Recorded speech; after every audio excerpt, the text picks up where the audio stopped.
Hey guys, this is part of a new series of videos that we're going to be doing for you on, well, pretty much whatever we fancy really.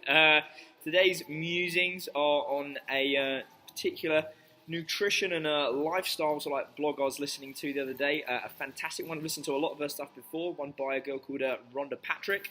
I will put a link to the podcast in the description below, so you guys can actually find that and listen to the whole thing.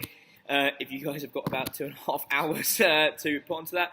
But the main sort of takeaways from it was something I found really, really interesting. I get a lot of people asking me about ways to sort of eat what they want to eat and not have to change their diet too much. A load of people obviously have got like sweet tooths that they're pretty sort of accustomed to fulfilling and getting a lot of sugar in. So I get a lot of people asking me about artificial sweeteners, things like aspartame and such.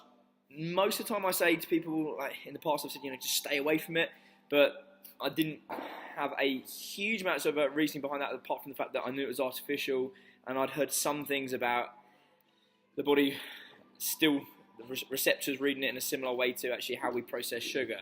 The really cool thing that came from Rhonda Patrick's blog was talking about how the artificial sweeteners actually change our microbiome. So it actually changes the bacteria and sort of the way it extracts energy from food, specifically in how we actually sort of process glucose. What basically ends up happening is we end up getting the decreased glucose tolerance, and then it actually makes us store more body fat. So that's obviously really not frustrating for people that have tried to make that healthy change over to sugar-free sort of versions, but it's actually still going to be not helping you get towards your goal of achieving sort of a lower sort of body percentage or just general health. One extra little thing to put onto that is that apparently stevia, the jury is still slightly out. There's a lot of positive stuff with stevia at the moment, and it says that it doesn't have that sort of negative effect because it's a very, very different type of sort of sweetener to the other very artificial ones on the market.